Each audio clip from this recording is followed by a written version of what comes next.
तो hello everyone, आप सभी का इस मोस्ट इम्पॉर्टेंट वीडियो में मैं स्वागत करता हूं। आज के इस वीडियो में फिजिक्स, केमिस्ट्री और जो बायोलॉजी है उसके जो मोस्ट मोस्ट मोस्ट इम्पॉर्टेंट 20 छाट के लाया हूं। ये ऐसे प्रश्न हैं जो हर साल आपके बोर्ड एग्जाम में देखने को मिलते हैं। वीडियो को प्लीज़ लाइक कर दो क्योंकि बाद में भूल जाते हो। चलिए पहले क्वेश्चन पे आ जाते हैं बिना किसी देरी के। आप देख सकते हैं ये क्वेश्चन हर साल आपको बोर्ड एग्जाम में मिलेगा ही मिलेगा। कह रहे हैं ऊष्माक्षेपी एवं ऊष्माशोषी अभिक्रिया का क्या अर्थ है, उदाहरण देकर समझाइए। नाम से स्पष्ट है, ऊष्माक्षेपी को हम दहन यह अभिक्रिया भी हम कहते हैं। ऊष्माक्षेपी क्या होता है? वह रासायनिक अभिक्रिया जिसमें अभिक्रिया के बाद ऊष्मा निकलती है उसे हम ऊष्माक्षेपी अभिक्रिया कहते हैं। जिस रासायनिक अभिक्रिया में उत्पाद के निर्माण के साथ साथ ऊष्मा भी उत्पन्न होती है उन्हें हम ऊष्माक्षेपी अभिक्रिया कहते हैं। देखो, अगर आपसे पूछा है ना कि ऊष्माक्षेपी अभिक्रिया किसे कहते हैं तो आपने बस यहाँ से यहाँ तक लिख दिया परिभाषा, तो आप सोच रहे हो कि आपको पूरे नंबर मिलेंगे। नहीं, आपको उदाहरण भी जरूर देना है। भले ही पूछे या ना पूछे, उदाहरण जरूर देना है, ये अपने दिमाग में हमेशा रखना है। तो ये देखिए, हमारा मेथेन है CH4 प्लस O2 हो गया, जलाया हमने, हमें क्या मिला? कार्बन डाइऑक्साइड, हमें मिला पानी, और हमें क्या मिला? ऊष्मा। पानी जो मिलेगा वो भाप रूप में होगा, गैसीय अवस्था में होगा। ठीक है, देखो जब भी ऊष्माक्षेपी अभिक्रिया होगी, जब भी हमें जलाने की जरूरत पड़ेगी, दहन की आवश्यकता होगी, तो प्लस O2 होगा। बिना ऑक्सीजन के आप किसी चीज को जला नहीं सकते। O2 जुड़ रहा है यानी कि ऑक्सीकरण हो रहा है। ठीक है, अगला प्रश्न है ऊष्माशोषी अभिक्रिया। तो ऊष्माशोषी में शोषी अवशोषित। ठीक है, तो जिन रासायनिक अभिक्रियाओं में ऊर्जा अवशोषित होती है उन्हें ऊष्माशोषी अभिक्रिया कहते हैं। उदाहरण के तौर पर N2 प्लस O2, हमारा 2NO बना, प्लस इसमें प्लस था तो ऊष्माक्षेपी, यहाँ माइनस लिखा है ऊष्मा। माइनस का मतलब क्या है? ऊष्मा शोषी अभिक्रिया है। तो ये उदाहरण आप जरूर दोगे। ठीक है, ये क्वेश्चन आपको हर साल बोर्ड एग्जाम में मिल ही जाएगा। और मजे की बात है, मैंने chapter wise most important question बना रखे हैं। हर एक वीडियो 40 से 50 मिनट की है, उस पर मैंने छाट के ऑब्जेक्टिव सब्जेक्टिव बताए जो बार बार एग्जाम में आते हैं। मेरी बात पे विश्वास नहीं है, खोल के एक बार वीडियो देख लीजिए, आपको पता लग जाएगा कि कितने इंपॉर्टेंट क्वेश्चंस हैं। चैप्टर वाइज मैंने बना रखे हैं, लिंक्स मिल जाएगी डिस्क्रिप्शन पे। अगला क्वेश्चन है रेडॉक्स अभिक्रिया किसे कहते हैं, उदाहरण देकर समझाइए। तो रेडॉक्स अभिक्रिया, जिसे हम हिंदी में अपोपचय अभिक्रिया भी कहते हैं, वो क्या होती है? वह रासायनिक अभिक्रिया जिसमें उपचयन अभिक्रिया, अपचयन अभिक्रिया एक साथ हो रही होती है, उसको हम रेडॉक्स अभिक्रिया कहते हैं। तो वही चीज हमने यहाँ पर लिखा है। क्या लिखा है? वह रासायनिक अभिक्रिया जिसमें एक अभिकारक का ऑक्सीकरण दूसरे अभिकारक का अपचयन होता है, रेडॉक्स अभिक्रिया या अपोपचय अभिक्रिया कहलाती है। रेडॉक्स अभिक्रिया को हम अपोपचय अभिक्रिया भी कहते हैं या फिर उपचयन अपचयन अभिक्रिया भी कहते हैं। उदाहरण क्या है? देखो, ये रिएक्शन याद कर लेना है। देखो, CuO plus H2 Cu plus H2O। यहाँ देखिए कॉपर ऑक्साइड है, कॉपर के साथ ऑक्सीजन लगा पड़ा है, लेकिन ऑक्सीजन की क्या हो रही है? कमी हो रही है। अगर ऑक्सीजन की कमी होती है तो वहाँ क्या होता है? वहाँ होता है अपचयन। अगर ऑक्सीजन की वृद्धि होती है तो क्या होता है? उपचयन। वह रासायनिक अभिक्रिया जिसमें ऑक्सीजन की वृद्धि हो, हाइड्रोजन की कमी हो, उसे हम उपचयन अभिक्रिया कहते हैं। इसका उल्टा, वह रासायनिक अभिक्रिया जिसमें ऑक्सीजन की कमी, हाइड्रोजन की वृद्धि हो, अपचयन अभिक्रिया कहलाती है। ये आप जानते हो। तो देखो, कॉपर के साथ ऑक्सीजन था, यहाँ ऑक्सीजन गायब हो गया, तो कॉपर जो ऑक्साइड है उसका क्या हो रहा है? अपचयन हो रहा है, क्योंकि ऑक्सीजन की यहाँ पर कमी हो रही है। यहाँ देखो हाइड्रोजन है, हाइड्रोजन के साथ क्या आ गया? ऑक्सीजन आ गया, ऑक्सीजन जुड़ गया। तो जब ऑक्सीजन जुड़ रहा है, ऑक्सीजन की वृद्धि हो रही है, तो ये क्या हो गया? ऑक्सीकरण, यानी कि उपचयन हो गया। किसका? हाइड्रोजन का। एग्जाम में छाटने के लिए आता है 2 नंबर में, एक रिएक्शन दे देगा, बोलेगा कि किसका अपचयन हो रहा है, किसका उपचयन हो रहा है, बताइए। हर साल आपको एग्जाम में देखने को मिलता ही मिलता है। नेक्स्ट प्रश्न में आ जाते हैं, वेरी वेरी इंपॉर्टेंट है। पीएच परिभाषा दीजिए, इसका हाइड्रोजन आयन सांद्रण से क्या संबंध है, ये बताना है। पीएच पैमाना किसे कहते हैं, पीएच स्केल क्या होता है, उसके साथ साथ पीएच मान निकालने के लिए भी एग्जाम में प्रश्न आ जाते हैं। इसकी मैंने अलग से वीडियो भी बना रखी है, चैनल डिस्क्रिप्शन में लिंक मिलेगी, जाके देख लेना। पीएच क्या होता है? पीएच की परिभाषा, पीएच अम्लों एवं क्षारकों के जलीय विलयन में हाइड्रोजन आयन की सांद्रता को मापने की एक इकाई होती है। ये मेन पार्ट है। पीएच अम्ल और पीएच क्या होता है, अम्लों और क्षारकों के जलीय विलयन में हाइड्रोजन आयन की सांद्रता मापने का एक क्या है, पैमाना है, एक जरिया है। किसी विलयन का पीएच मान उसमें उपस्थित हाइड्रोजन आयन सांद्रता के व्युत्क्रम का लघुगुणक होता है। ये इसका फॉर्मूला होता है। पीएच जो होता है वो minus log H positive ion होता है।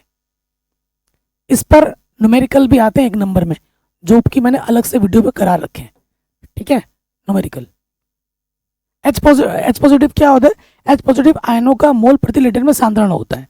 शुद्ध जल में हाइड्रोजन आयनों का जो सांद्रण होता है वो 1 × 10⁻⁻7 मोल प्रति लीटर होता है। यहाँ से ऑब्जेक्टिव भी बन सकता है कि शुद्ध जल में हाइड्रोजन आयन की सांद्रता कितनी होती है, तो लिखोगे 10⁻⁻7 मोल प्रति लीटर होता है। ऑब्जेक्टिव बन सकता है यहाँ से, ठीक है। तो ये प्रश्न भी हो गया आराम से। दैनिक जीवन में पीएच का क्या उपयोग है, बहुत सारे उपयोग है। देखो, हमारे उदर मतलब पेट में स्थित HCl अम्ल भोजन के पाचन में सहायक होता है। अधिक मात्रा में HCl का उत्पादन उदर में गंभीर दर्द जलन उत्पन्न कर देता है। जब हम ठूस के खाना खाते हैं ना, तो अच्छे से पाचन क्रिया नहीं हो पाती है, फिर हमारे पेट में जलन, फिर दर्द होता है। क्यों? क्योंकि एसिड ज़्यादा बन जाता है, ठीक है। जिससे मुक्त होने के लिए प्रति अम्ल एंटासिड लेना पड़ता है। फिर आप जाते हो एक दवाई खाते हो, वो क्या होता है, वो एंटासिड होता है, वो एक क्षारक होता है। क्षारक जाता है पेट में, घुलता है, अम्ल से अभिक्रिया करके उसको बैलेंस करता है, उसके पीएच मान को बढ़ा देता है, जिससे हमारा पेट, हमें डकार आती है, हमारे पेट में वो घुल जाता है और हमारा पीएच बैलेंस होने लगता है, फिर हमें दर्द नहीं होता है, ठीक।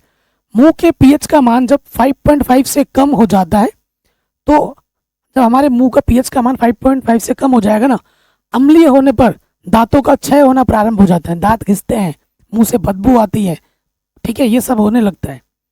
मधुमक्खी के डंक में अम्ल होता है, जो इसके द्वारा काटने पर यह हमारे शरीर में प्रविष्ट कर जाता है, जिससे हमें जलन व दर्द का अनुभव होता है। जो मधुमक्खी काटती है उसमें क्या होता है, अम्ल होता है, और वो अम्ल हमारे शरीर में जाके ब्लड से मिल जाता है, फिर वहाँ हमें पेन होता है, दर्द होता है। कई पौधों से हानिकारक अम्लों का स्राव होता है, जैसे नेटल एक शाकीय पौधा है। इसके पत्तों से डंकनुमा बाल होते हैं, जिनमें जंतु के शरीर को छू जाने पर डंक जैसा दर्द होता है।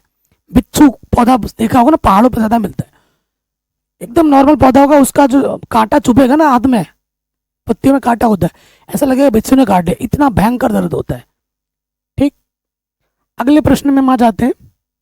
कह रहा अयस्क खनिज को परिभाषित कीजिए। अयस्क तथा खनिज में क्या अंतर है, बोर्ड एग्जाम में हर साल आता है। मैंने जिस साल बोर्ड एग्जाम दिया था, अयस्क किसे कहते हैं, खनिज किसे कहते हैं और गैंग किसे कहते हैं, एग्जाम में आया था 3 नंबर में, और ये हर साल आता है। खनिज क्या होता है, खनिज को मिनरल्स भी कहते हैं। प्रकृति में पृथ्वी के अंदर धातुएं तथा उनके यौगिक जिस रूप में पाए जाते हैं उनको हम खनिज कहते हैं। प्रकृति में जो खुली अवस्थाओं में मिलती है ना, उसे हम खनिज कहते हैं, जैसे लोहा, कोयला आदि। अयस्क क्या होता है, जिस खनिज से अयस्क बनता है, अयस्क से खनिज नहीं बनता। सारे खनिज अयस्क होते हैं, ठीक है, लेकिन सारे अयस्क खनिज नहीं होते। जिस खनिज से किसी धातु को प्रचुर मात्रा में कम खर्चे पर आसानी से प्राप्त किया जा सके, उस खनिज को, उस विशिष्ट धातु का अयस्क कहते हैं, जैसे एल्यूमिनियम, बॉक्साइट। उदाहरण जरूर देना है, देखो मैंने उदाहरण जरूर रखा है, अगर उदाहरण नहीं दोगे तो नंबर पूरे नहीं मिलेंगे, ये मैं बार बार बोल रहा हूं। देखो, खनिज तथा अयस्क में क्या अंतर है, सभी अयस्क खनिज होते हैं, परंतु सभी खनिज अयस्क नहीं होते हैं, ठीक है, ये हो गया। आगे बढ़ते हैं। भर्जन क्या है, यह क्रिया किन सांद्रित अयस्कों के लिए प्रयोग में लाई जाती है। भर्जन क्या होता है, निस्तापन क्या होता है, इन दोनों में क्या अंतर है, बोर्ड एग्जाम में हर साल आता ही आता है। कह रहे सांद्रित अयस्क को अकेले या किसी अन्य पदार्थ के साथ मिलाकर, या तो अकेला होगा या किसी के साथ मिलाकर, उसके गलनांक के नीचे बिना पिघलाए, पिघलाना नहीं है पूरा, वायु की नियंत्रित मात्रा में, वायु की जो मात्रा होगी वहां पर वो नियंत्रित होनी चाहिए, ठीक है, उपस्थिति में गर्म करने की क्रिया को भर्जन कहा जाता है। यह क्रिया मुख्यतः सल्फाइड अयस्कों के लिए प्रयुक्त की जाती है। किसके लिए प्रयोग किया जाती है? किसके लिए उपयोग में लाया जाता है? सल्फाइड अयस्कों के लिए लाया जाता है। एग्जाम में 1 नंबर में आ जाता है ऑब्जेक्टिव में कि भर्जन किन के लिए किया जाता है, तो भर्जन मुख्यतः सल्फाइड अयस्कों के लिए प्रयुक्त की जाती है। ठीक है, उसके सफाई के लिए। भर्जन तथा निस्तापन में केवल इतना ही अंतर होता है कि भर्जन निस्तापन की अपेक्षा कुछ अधिक ताप वायु की नियंत्रित मात्रा की उपस्थिति में पूरी होती है। ठीक है, ये इसका अंतर है। इसमें सारी चीजें फिक्स है, उसमें फिक्स नहीं है। ये दोनों में मेन डिफरेंस है, भर्जन और निस्तापन में। अगले प्रश्न में आ जाते हैं। कह रहे हैं समजातीय श्रेणी क्या है, उदाहरण देकर समझाइए। हर साल आपके बोर्ड एग्जाम में मिलेगा ही मिलेगा, हर साल देख रहे हो, लगातार आ रहा है। ठीक है, तो क्या होता है? कार्बनिक यौगिकों का वह समूह जिनका सामान्य सूत्र एवं क्रियात्मक समूह एक जैसा होता है। जो जैसे मैं, आप अपनी फैमिली में हो ना, आपके टाइटल सारे हैं।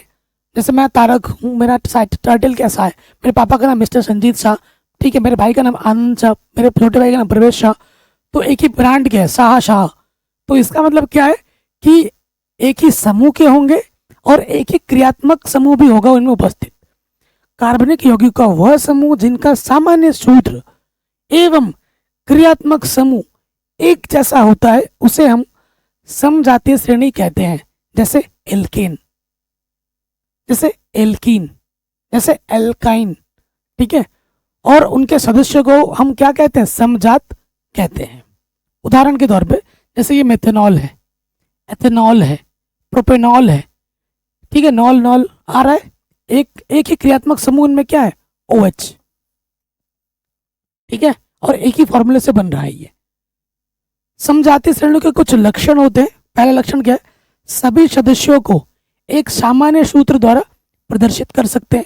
जैसे मैंने एल्केन बोला, तो एल्केन का क्या हो जाएगा सामान्य सूत्र? एल्केन का हो जाएगा CnH2n+2। अगर मैं, ठीक है, तो यहाँ n का मान 1 रखूंगा तो पहला सदस्य मिलेगा, n का मान 2 रखूंगा दूसरा सदस्य मिलेगा। सभी सदस्यों का एक ही क्रियात्मक समूह होता है। इसमें क्रियात्मक समूह, एल्केन में सिंगल बॉन्ड है, इसमें क्रियात्मक समूह जो हमने उदाहरण लिया OH है ना, कार्बोक्सिलिक बोल रहा हूँ,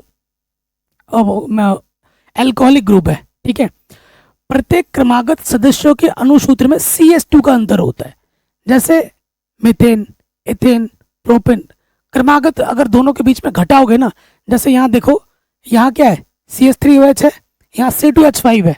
इनको C1 और 2 और 3 और 2 5, C2H5OH है। इसमें से इसको जब घटाओगे, OH से OH घटा, 2 कार्बन में से 1 कार्बन घटाओगे, 1 कार्बन बचा, 5 में से 3 घटाओगे, 2 बचा। तो क्रमागत में से जब घटाओगे तो हमेशा CH2 का अंतर ही मिलेगा। वही लिखा है यहाँ पर, प्रत्येक क्रमागत सदस्यों के अणुसूत्र में CH2 का अंतर होता है। ये इसके प्रमुख गुण हैं और हर साल आपको बोर्ड एग्जाम में मिल जाएगा ये प्रश्न। प्रत्येक क्रमागत सदस्य के अणुभार में 14 U का अंतर होता है। CH2 का अणुभार ही है। किसी एक सदस्य के गुणधर्म के आधार पर सभी सदस्यों के सामान्य गुण हम ज्ञात कर सकते हैं। अगर मुझे इसका पता चल जाए गुण मेथेनॉल का, तो मैं एथेनॉल का भी बता सकता हूँ, प्रोपेनॉल का भी बता सकता हूँ, क्योंकि वो एक ही सूत्र और एक ही क्रियात्मक समूह के सदस्य होते हैं।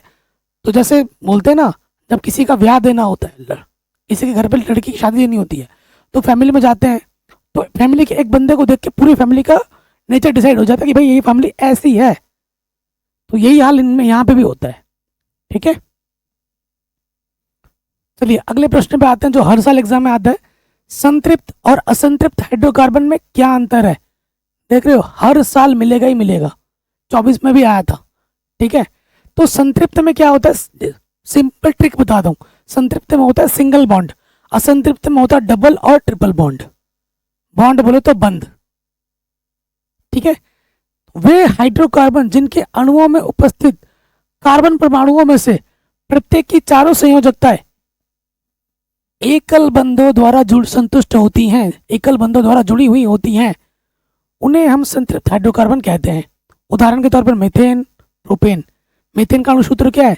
CH4, सिंगल बॉन्ड से सारा जुड़ा हुआ है, ठीक है। तो मेन पार्ट है एकल बंध। वे हाइड्रोकार्बन जिनके अणुओं में उपस्थित कार्बन परमाणुओं में से प्रत्येक की चारों संयोजकताएं एकल बंधों द्वारा संतुष्ट होती हैं, एकल बंधों द्वारा जुड़ी हुई होती हैं, उन्हें हम संतृप्त हाइड्रोकार्बन कहते हैं। उदाहरण हमारा मीथेन हो गया, ये चित्र बना दो। एक प्रोपेन हो गया, ठीक है। असंतृप्त क्या होता है? सारा परिभाषा वैसे का वैसे ही होगा। यहाँ एकल बंध की जगह क्या जाएगा? द्विबंध और त्रिबंध द्वारा जुड़ी होती है। आइए देखिए, ऐसे हाइड्रोकार्बन जिनके अणुओं में उपस्थित कार्बन परमाणुओं के आपस में एक एक संयोजकता बंध बनाने के बाद कार्बन परमाणु की शेष संयोजकताओं को पूर्णतः संतुष्ट करने हेतु हाइड्रोजन परमाणु उपलब्ध नहीं होते हैं और अणुओं में उपस्थित दो कार्बन परमाणुओं को आपस में द्विबंध या त्रिबंध बनाना पड़ता है, द्विबंध या त्रिबंध बनाना पड़ता है, असंतृप्त हाइड्रोकार्बन कहलाते हैं।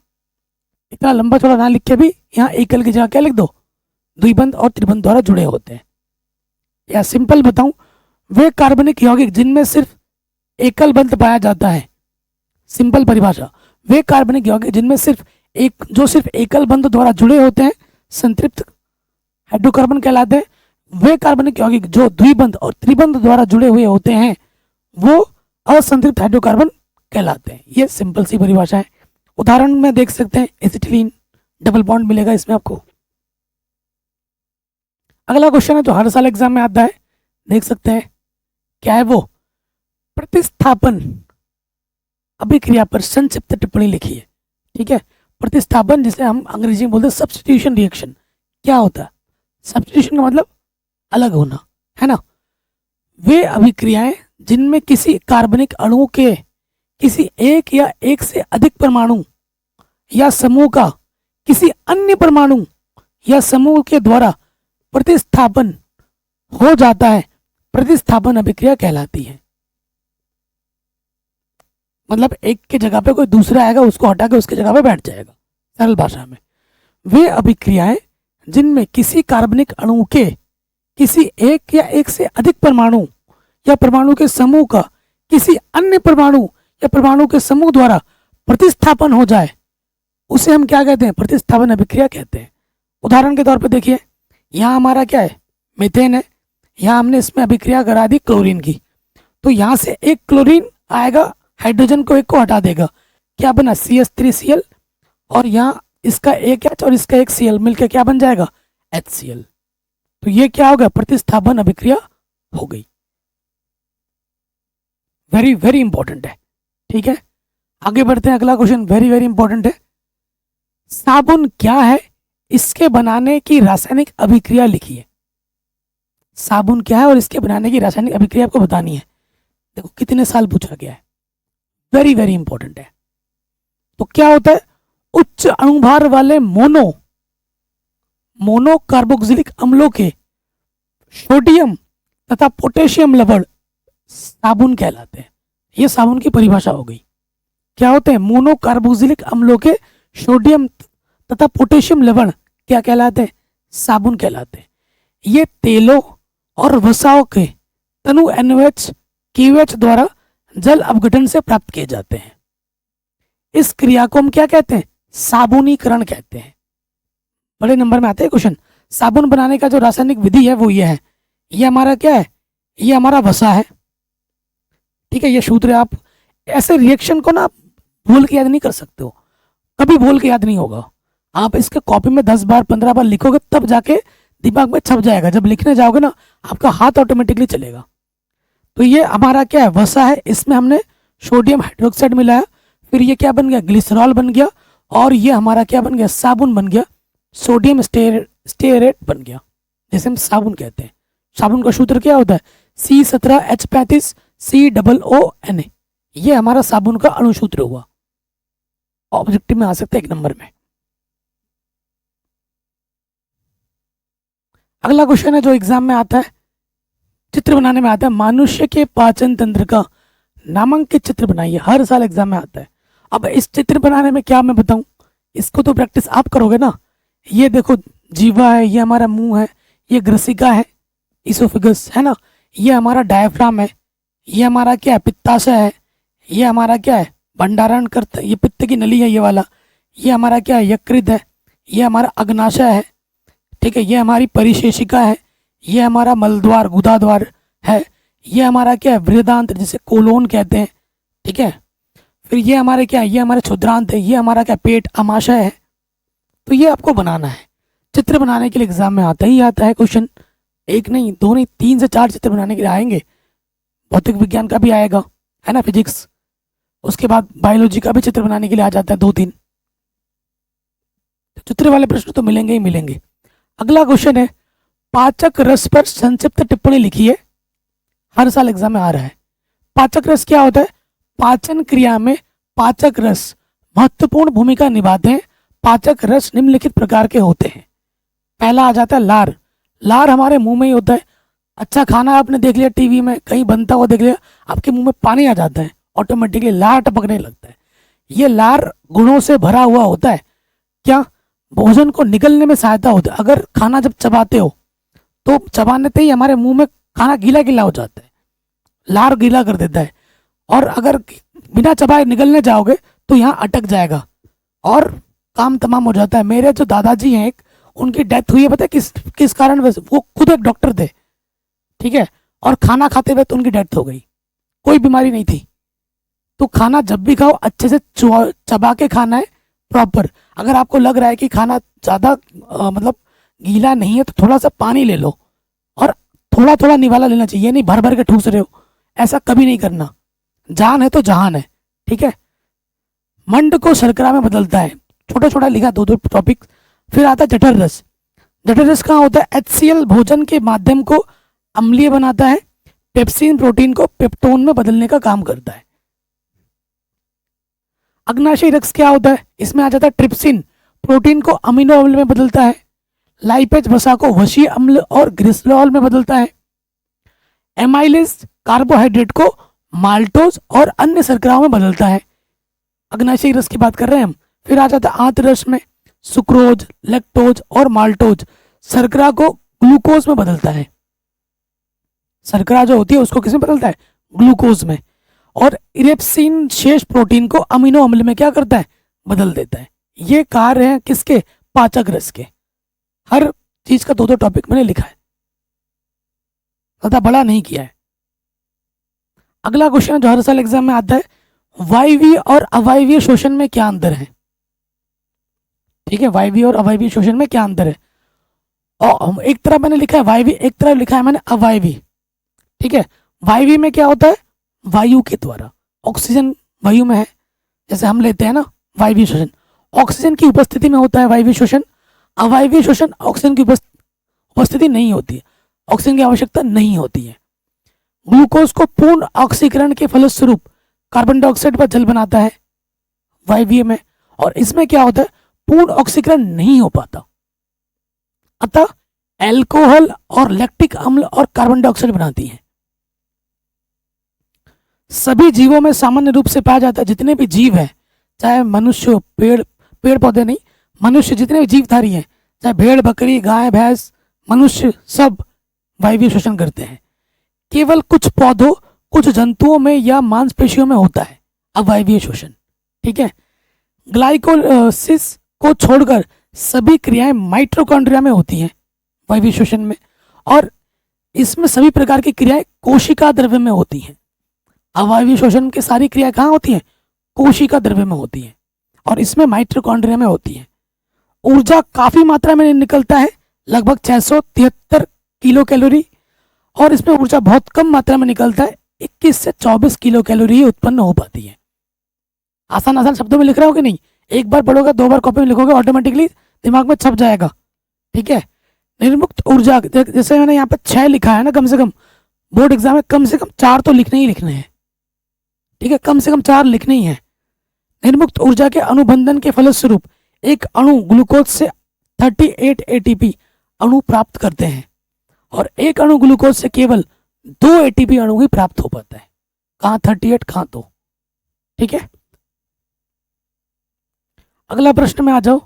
कह रहे हैं मूल रोमों द्वारा जल का अवशोषण किस प्रकार होता है, स्पष्ट कीजिए। ये चित्र आपको बनाना है। ठीक है, तो मूल रोमों द्वारा जल का अवशोषण कैसे होता है? पहले स्टेप में आ जाओ। मूल रोम मृदा में उपस्थित, जो मिट्टी में जो उपस्थित जल को पराशरण दाब के कारण अवशोषित करता है। जो एक दाब लगती है पराशरण दाब, उसके कारण वो चीजों को क्या करती है? अवशोषित करती है, खींचती है। मूल रोम कोशिकाओं का पराशरण दाब मृदा जल के पराशरण दाब से अधिक होता है। मूल रोम का जो एक दबाव होता है ना, वो मृदा जल के पराशरण दाब से भी क्या होता है? ज्यादा होता है। इसीलिए मूल रोम कोशिकाओं में जल प्रवेश कर जाता है, क्योंकि उसका दबाव ज्यादा होता है। मूल रोम कोशिकाओं से जल कॉर्टेक्स कोशिकाओं में चला जाता है। ये इसकी क्रियाविधि है। अगला क्वेश्चन है, हार्मोन तथा विकर क्या होते हैं? ठीक है, हार्मोन क्या होता है? हार्मोन क्या होता है मेरे भाइयों? हार्मोन्स ऐसे रासायनिक संदेश वाहक होते हैं जो अंतःस्रावी ग्रंथि से सीधे रुधिर में स्रावित होकर सारे शरीर को संचारित होते हैं। और इसकी छोटी सी मात्रा, इसकी सूक्ष्म मात्रा ही किन्हीं विशिष्ट कोशिकाओं या विशिष्ट अंगों की कोशिकाओं की कार्यकी को वातावरण दशाओं की आवश्यकता अनुसार प्रभावित कर सकता है। तो हार्मोन्स क्या होते हैं? हार्मोन्स एक रासायनिक संदेश वाहक होता है जो कहां से निकलता है? अंतःस्रावी ग्रंथि से सीधे रुधिर में जाके स्रावित होता है, रुधिर में जाके मिलता है। और उसकी छोटी सी मात्रा ना बड़ा बड़ा काम कर सकती है। और इसकी सूक्ष्म मात्रा ही किन्हीं विशिष्ट कोशिकाओं या विशिष्ट अंगों की कोशिकाओं की कार्यविधि को वातावरणीय दशाओं की आवश्यकता अनुसार प्रभावित कर सकता है। कौन? हार्मोन्स। अब अगर हम बात करें विकर, विकर को हम एंजाइम्स कहते हैं। ठीक है, पाचन क्रिया से संबंधित रासायनिक क्रियाओं में कुछ सूक्ष्म मात्रा में पाए जाने वाले पदार्थ विशेष महत्व के होते हैं। इन क्रियाओं को उत्तेजित करते हैं और चलाते हैं। इन पदार्थों को विकर या एंजाइम कहते हैं। और ये एंजाइम पाचक रसों में पाए जाते हैं, पाचक रसों में होते हैं। तो ये हार्मोन से ये हमारा एंजाइम है, ये इनमें अंतर हुआ। ठीक है, वेरी इंपॉर्टेंट है, हर साल आपके बोर्ड एग्जाम में आता है। अगला प्रश्न है, कह रहे हैं, देख सकते हैं, बीज रहित पौधों में जनन क्रिया किस विधि द्वारा होता है? जो पौधे होते हैं जिनमें बीज नहीं होता है, उनमें जनन की विधि कैसी होती है, ये हमें बताना है। देखो, बीज रहित पौधों में जनन क्रिया कायिक जनन उसके द्वारा होता है, जिसे हम क्या कहते हैं? अलैंगिक जनन विधि द्वारा होती है। इसके अंतर्गत पौधे के किसी कायिक अंग जैसे कि जड़, तना, पत्ती या कलिकाओं द्वारा नया पौधा तैयार किया जाता है। जिन पौधों में बीज नहीं होता है उनमें क्या किया जाता है? कट किया जाता है तना को। ठीक है, ग्राफ्टिंग कर सकते हैं, तना काट के नया गाड़ के एक नया पौधा बना सकते हैं। तो इन्हें कायिक प्रवर्धन विधि कहते हैं, जो अलैंगिक जनन में आती है। ठीक है, पौधों में कायिक जनन की दो प्रमुख विधियां हैं, एक तो है कलम लगाना और एक होता है दाब लगाना। ठीक है, कलम लगाना और दाब लगाना, ये देख सकते हैं। कलम लगाना जिसे हम कटिंग कहते हैं, देख सकते हो, ये जो ये पार्ट है इसको काट के अलग कर दिया। ठीक है, और इसके अंदर इसको यहाँ से काट के ये वाला पार्ट उसके अंदर डाल दिया। ठीक है, और कुछ टाइम बाद वो चीज़ बड़ी हो जाती है, फिर अलग जाके लगा दिया जाता है। तो ये हो गया कलम लगाना। दाब लगाना क्या होता है? जैसे ये पौधा है, इसका एक टहनी निकला था, उस टहनी को मिट्टी में दबा दिया, इस टहनी को मिट्टी में दबा दिया, और ये टहनी जब मिट्टी में दबेगी तो ये अपना क्या छोड़ेगी? जड़ छोड़ेगी। जब जड़ निकल जाएगा तो कुछ टाइम बाद इसको पूरा अलग से उखाड़ कर यहाँ हम लगा देंगे, तो ये एक नया पौधा बन जाएगा। इसी पौधे से इसके टहनी को मैंने दबा दिया मिट्टी के अंदर, तो इसने जड़ छोड़ दी। इसी को फिर इस यहाँ से काट के जड़ सहित उठा के दूसरी जगह लगा देंगे, तो एक नया पौधा बन जाएगा। तो ये होता है दबाव लगाना। आसान शब्द में बोल रहा हूँ, समझ पा रहे हो? पढ़ के लिख लोगे।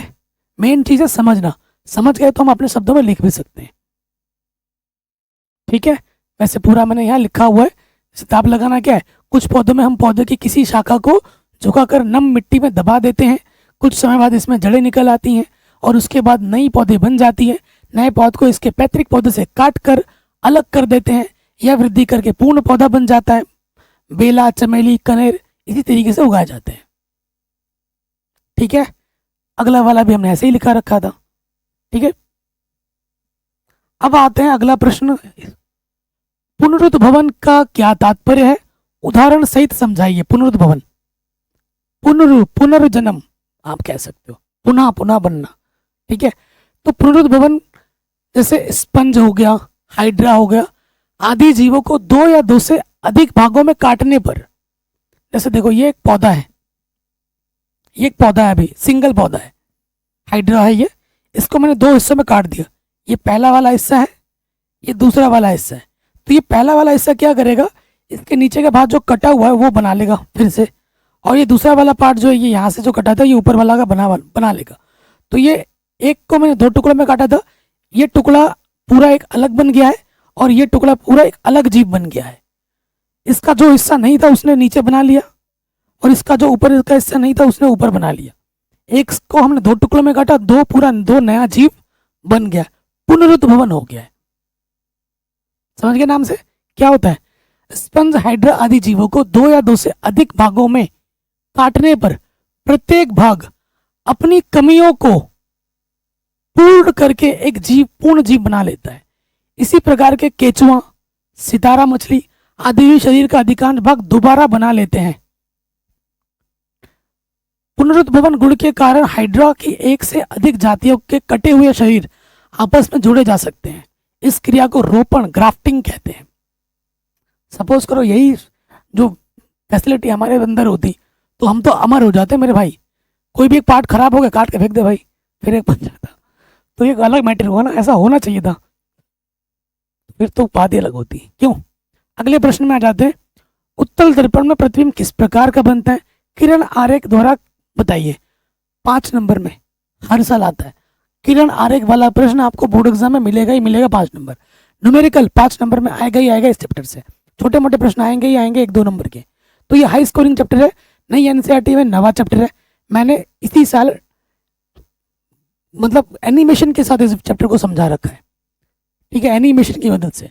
अगर आप जाना चाहते हैं, देखना चाहते हैं तो मैंने पढ़ा रखा है, लिंक्स मिलेगी डिस्क्रिप्शन में, जाके जरूर देख लेना, ठीक है। ये चीज़ तो यहाँ एनिमेशन के साथ नहीं है, वहाँ मैंने एनिमेशन के साथ बता रखी है।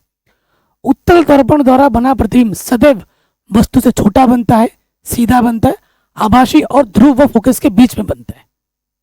ये चित्र आपको बना के दिखाना है। इसका डिटेल में एक्सप्लेनेशन जानना है, डिस्क्रिप्शन में लिंक मिलेगी, खोल के जरूर देख लेना, ठीक है। ये पूरा हो गया। अगले क्वेश्चन में आ जाते हैं। दृष्टि दोष, दूर दृष्टि दोष या निकट दृष्टि दोष किसे कहते हैं, क्यों होता है, इसको कैसे ठीक किया जा सकता है। एक क्वेश्चन हर साल आता ही आता है, आएगा ही आएगा, 100% गारंटी है मेरे भाई, आएगा ही आएगा। क्वेश्चन क्या है, दूर दृष्टि दोष किसे कहते हैं या किन कारणों से होता है, इस दोष के निवारण के लिए किस प्रकार के लेंस प्रयुक्त किया जाता है, किरण आरेख द्वारा समझाइए। 5 नंबर में आता है, आसान सा क्वेश्चन, हर साल आपको मिलेगा ही मिलेगा। दृष्टि दोष युक्त कोई व्यक्ति दूर की वस्तुओं को तो स्पष्ट देख सकता है परंतु निकट रखी वस्तु को सुस्पष्ट नहीं देख पाता। ऐसे दोष युक्त व्यक्ति का निकट बिंदु सामान्य निकट बिंदु से दूर हट जाता है। नाम का उल्टा होगा, दूर दृष्टि दोष। आपको लगेगा कि दूर बोल रहा है तो दूर का नहीं देख पाएगा, उल्टा लिखना है। ऐसा दृष्टि दोष जिसमें क्या बोला, दूर दृष्टि दोष, दूर की वस्तु तो साफ दिख रही है लेकिन निकट की वस्तु हम साफ नहीं देख पाते। ऐसा दृष्टि दोष को हम दूर दृष्टि दोष कहते हैं। क्यों होता है, क्योंकि हमारा जो निकट का बिंदु है ना वो दूर हो जाता है, इसीलिए इसका नाम पड़ा है दूर दृष्टि दोष। लोग सोचते हैं दूर दृष्टि दोष तो दूर का नहीं दिखता होगा, नहीं, दूर जो निकट बिंदु है ना वो दूर खिसक गया है, इसीलिए निकट के वस्तु को हम नहीं देख पाते, इसीलिए इसका नाम ये पड़ा है। तो क्या लिखना है, ऐसा दृष्टि दोष जिसमें व्यक्ति दूर की वस्तु को तो स्पष्ट देख सकता है लेकिन निकट की वस्तु को स्पष्ट नहीं देख पाता, इस दोष को हम दूर दृष्टि दोष कहते हैं। इस दोष में निकट बिंदु वैसे कितना होना चाहिए, 25 सेंटीमीटर, उससे क्या होता है, दूर खिसक जाता है, ठीक है। क्या कारण है होने का, अभिनेत्र लेंस की फोकस दूरी अत्यधिक बढ़ जाती है और नेत्र गोलक छोटा हो जाता है। ये 2 कारण है बस। क्या होता है, अभिनेत्र लेंस की फोकस दूरी बढ़ जाती है और नेत्र गोलक क्या होता है, छोटा हो जाता है। ये इसका मेन कारण है। देखिए ये चित्र है। निवारण कैसे कर सकते हैं, ये अभी जो दोष है, हमारा जो प्रतिबिंब बन रहा है वो दृष्टि पटल से बाहर यहाँ बन रहा है, दृष्टि पटल पे नहीं बन रहा है, बाहर बन रहा है।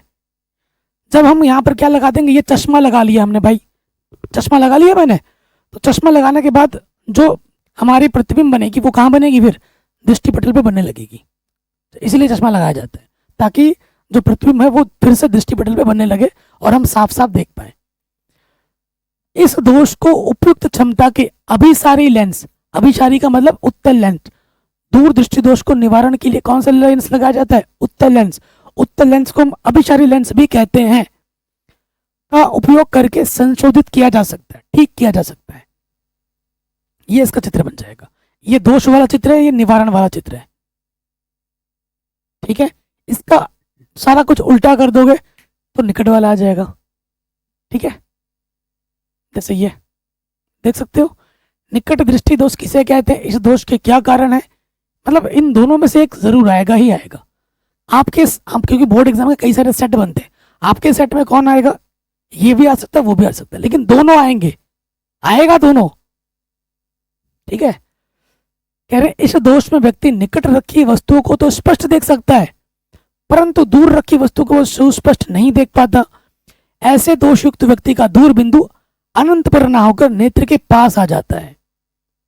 पास जब आ जाता है तो इसीलिए इसका नाम निकट दृष्टि दोष रखा गया है। लोग सोचते हैं निकट दृष्टि तो निकट का नहीं देख पाता हुआ, नहीं, निकट का साफ देख पाएगा, दूर का नहीं देख पाएगा, क्योंकि जो दूर बिंदु है वो दूर ना होकर पास आ गया है, इसीलिए इसका नाम क्या रखा गया है, निकट दृष्टि दोष। ठीक, तो देखिए क्या कारण है, अभिनेत्र लेंस की वक्रता अत्यधिक हो जाना और नेत्र गोलक का लंबा हो जाना। ठीक है, ओके। देखो इसमें क्या होता है, जो दूर बिंदु होता है ना वो दूर ना होकर पास आ जाता है, और जो प्रतिबिंब वो यहां बनने लगता है। वस्तु का प्रतिबिंब रेटिना पर ना बनकर उससे आगे ही बनने लगता है। रेटिना मतलब दृष्टि पटल पर ना बनकर कहाँ बनने लगता है, पहले ही बनने लग रहा है प्रतिबिंब। अब हम क्या करेंगे, अब हम लगाएंगे चश्मा, काला चश्मा लगा देंगे भाई। ये लगा दिया हमने क्या, अवतल लेंस। निकट दृष्टि दोष को दूर करने के लिए उपयुक्त क्षमता का हम क्या लगाते हैं, अवतल लेंस लगाते हैं। उपयुक्त फोकस दूरी का अवतल लेंस लगाते हैं। अवतल लेंस की फोकस दूरी माइनस में होती है, उत्तल लेंस की फोकस दूरी प्लस में होती है। ऑब्जेक्टिव में आता है मेरे भाई, याद होना चाहिए। तो हमने लगा दिया भाई काला चश्मा, मस्त सुना है ना गाना, हमने लगा दिया चश्मा। ठीक है, तो वो जो प्रतिबिंब पहले यहाँ बनना था वो फिर से कहाँ बनने लगेगी, दृष्टि पटल पर बनने लगेगी, और हमारी जो दिक्कत थी, दुविधा थी, वो ठीक हो जाएगी। तो इस दोष को किसी उपयुक्त क्षमता के अवतल लेंस को हम क्या बोलते हैं, अपसारी लेंस के प्रयोग द्वारा ठीक कर सकते हैं। और ये चित्र बना देना है। बताइए कोई डाउट, कोई दिक्कत नहीं होनी चाहिए। अगला क्वेश्चन जो हर साल एग्जाम में आता है, चुंबकीय बल रेखाओं से क्या तात्पर्य है, चुंबकीय बल रेखाओं के गुण को लिखिए। देखिए यहाँ पर मैंने न्यूमेरिकल नहीं लिए हैं। आप कहोगे सर इतने सारे क्वेश्चन कराए हैं, आपको न्यूमेरिकल आपने क्यों नहीं लिया, आपको क्या न्यूमेरिकल नहीं आता? तो मेरे भाई मैं मैथ का टीचर हूँ, न्यूमेरिकल मेरे लिए सबसे आसान चीज़ है। न्यूमेरिकल की मैंने चैप्टर वाइज वीडियोस बना रखी है, लिंक्स मिलेंगे डिस्क्रिप्शन में। अलग से वीडियो लेके आऊँगा मैं सिर्फ और सिर्फ न्यूमेरिकल वाली। ठीक है, तो न्यूमेरिकल की एक अलग से वीडियो आएगी, टेंशन मत लो। क्या होता है चुंबकीय बल रेखा है, तो ये हमारा क्या है, ये हमारा चुंबक है। ये चुंबक का साउथ पोल है, ये चुंबक का नॉर्थ पोल है। और ये जो रेखाएं आप देख रहे हैं ये क्या है, चुंबकीय रेखाएं। चुंबकीय रेखाएं कभी भी एक दूसरे को आपस में नहीं काटती हैं। अगर एक दूसरे को काटेंगी तो क्या होगा, वो एक ही जगह पर एक ही दिशा, एक ही चीज को दो दिशा बताने लगेगी। इसलिए कभी भी चुंबकीय बल रेखाएं आपस में एक दूसरे को प्रतिच्छेद नहीं करती हैं। इस पर क्वेश्चन भी एग्जाम में आ जाता है। चुंबकीय क्षेत्र में बल रेखाएं वे काल्पनिक रेखाएं, ये जो रेखा आप देख रहे हो ना, ये एग्जैक्टली दिखती नहीं है, ये रेखाएं काल्पनिक होती हैं। काल्पनिक, जो उस स्थान में चुंबकीय क्षेत्र की दिशा का अविरल प्रदर्शन करती है। चुंबकीय बल रेखा के किसी भी बिंदु पर खींची गई स्पर्श रेखा उस बिंदु पर चुंबकीय क्षेत्र की दिशा को प्रदर्शित करती है। एक समान चुंबकीय क्षेत्र की बल रेखाएं परस्पर समांतर तथा समदूरस्थ होती हैं। समान दूरी पर होती है, समांतर समदूरस्थ होती है। असमान चुंबकीय क्षेत्र में बल रेखाओं की सघनता ही अधिक व कहीं पर कम होती है। अगर असमान चुंबकीय क्षेत्र में अगर है ना, तो बल रेखाएं कहीं पर मोटी, कहीं पतली, कहीं घनी, ऐसा होता है। जिस क्षेत्र में बल रेखाएं सघन होती हैं वहां चुंबकीय क्षेत्र की तीव्रता ज्यादा होगी, जहां कम होगी वहां कम होगी। ठीक है, चुंबकीय बल रेखाओं के कुछ गुण हैं, इस पर एग्जाम में प्रश्न आ जाते हैं। चुंबकीय बल रेखाएं सदैव चुंबक के उत्तरी ध्रुव से निकलती हैं। कहां से निकलती है? उत्तरी ध्रुव। देखो यहां से निकलेगी, हमेशा इधर से निकलेगी। ठीक है, तथा वक्र बनाती हुई दक्षिण ध्रुव में प्रवेश करती है। उत्तर से निकलेगी, दक्षिण में प्रवेश करेगी और चुंबक के अंदर से आती हुई पुनः उत्तरी ध्रुव पर वापस चली जाती है। इस प्रकार चुंबकीय बल रेखाएं बंद वक्र के रूप में होती हैं। ये जो है ना, ये हमेशा कैसी होती हैं? बंद वक्र के रूप में होती हैं। ये वाला क्वेश्चन एग्जाम में आ जाता है, इस टॉपिक प्रश्न। दो बल रेखाएं एक दूसरे को कभी नहीं काटती। एग्जाम में प्रश्न आता है इसी गुण पर। यदि काटती तो कटान बिंदु पर दो स्पर्श रेखाएं खींची जा सकती। काटेगी तो भाई दो स्पर्श रेखा खींच सकते हैं ना। अगर दो स्पर्श रेखाएं खींचेंगे तो उसी एक सेम पॉइंट पे दो दिशा बताएगा, जो कि इम्पॉसिबल है। अर्थात उस बिंदु पर चुंबकीय क्षेत्र की दो दिशाएं होती हैं, जो कि असंभव है, जो नहीं हो सकता। ये वेरी वेरी इंपॉर्टेंट, इस पर क्वेश्चन आ जाता है। चुंबक के ध्रुव के समीप जहां चुंबकीय क्षेत्र प्रबल होता है वहां बल रेखाएं पास पास होती हैं। जहां चुंबकीय क्षेत्र प्रबल होगा ना, वहां पर बल रेखाएं पास पास होंगी, और जहां कम होगा वहां दूर दूर दूर होंगी। एक समान चुंबकीय क्षेत्र की बल रेखाएं परस्पर समांतर बराबर दूरियों पर होती हैं। अगर एक समान चुंबकीय क्षेत्र है तो वहां पर जो रेखाएं हैं वो बराबर दूरी पर होती हैं। ये इसके गुण है। अगला प्रश्न है, वर्ण विक्षेपण किसे क्या तात्पर्य? मैंने टॉपिक रखा था 20, तो मैं 20 से ज्यादा ही बता रहा हूँ। इंपॉर्टेंट है, मैं कुछ और क्वेश्चन डिस्कस करूंगा, जैसे 21 बता दे रहा हूँ। इसका पार्ट 2 मैंने ऑलरेडी बना रखा है मेरे भाई। जैसे इस वीडियो पे 1000 लाइक कर दोगे, पार्ट 2 में अपलोड कर दूंगा, लिंक्स भी मैं डाल दूंगा डिस्क्रिप्शन पे। आई स्वेयर इसका पार्ट 2 मैंने ऑलरेडी बना के रख दिया है। बस आप इसको, इस वीडियो को लाइक करना है, शेयर करना है। और मैंने जो बोला description chapter wise important question, मैं दावा ठोक के स्टैम्प मोहर लगा के बोल सकता हूँ कि उससे बाहर कोई क्वेश्चन नहीं आएगा। छाट छाट के रखा है, ऑब्जेक्टिव सब्जेक्टिव। एनसीईआरटी तो पढ़नी है, उसके अलावा वो सीरीज जरूर देख लेना। एक घंटा की वीडियो है, उससे कम है, 50 मिनट 40 मिनट की वीडियो एक हर चैप्टर की, उसको जरूर देख लेना। रामबाण सीरीज है वो। अगला क्वेश्चन है, वर्ण विक्षेपण किसे कहते हैं? वर्ण विक्षेपण क्या होता है? जब प्रकाश की कोई किरण प्रिज्म से टकराती है और अपने 7 रंगों में व्यक्त हो जाती है, इस घटना को हम क्या कहते हैं? प्रकाश का वर्ण विक्षेपण कहते हैं। बैनी आह पी नाला, ठीक है, इसे अंग्रेजी में याद रखते हैं, विबग्योर। बैनी आह पी नाला, बै से बैगनी, आ से आसमानी, नी से नीला, हा से हरा, पी से पीला, ना से नारंगी, ला से लाल। ठीक है, तो यही चीज मैंने यहाँ लिख रखा है। प्रकाश की श्वेत किरण जब प्रिज्म से टकराती है और अपने 7 रंगों में विभक्त हो जाती है, इसी घटना को हम प्रकाश का वर्ण विक्षेपण कहते हैं। और ये चित्र बना देना है आपको। आशा करता हूँ ये वीडियो आपको पसंद जरूर आई होगी। ठीक है, इस वीडियो को जरूर शेयर करें। और आप चाहते हैं कि सर ऐसी सीरीज आप रेगुलर लाते रहिए, ऐसे भी लाइए और चैप्टर वाइज भी लाइए, तो मैं डेली लेके आऊँगा। वैसे मैंने सारा कुछ पढ़ा रखा है, प्लेलिस्ट देख सकते हैं, डिस्क्रिप्शन देख सकते हैं। वीडियो को जरूर शेयर करें, अपना ख्याल रखें। चैनल पे अगर आप नए हैं तो प्लीज़ सब्सक्राइब जरूर करें। जय हिंद।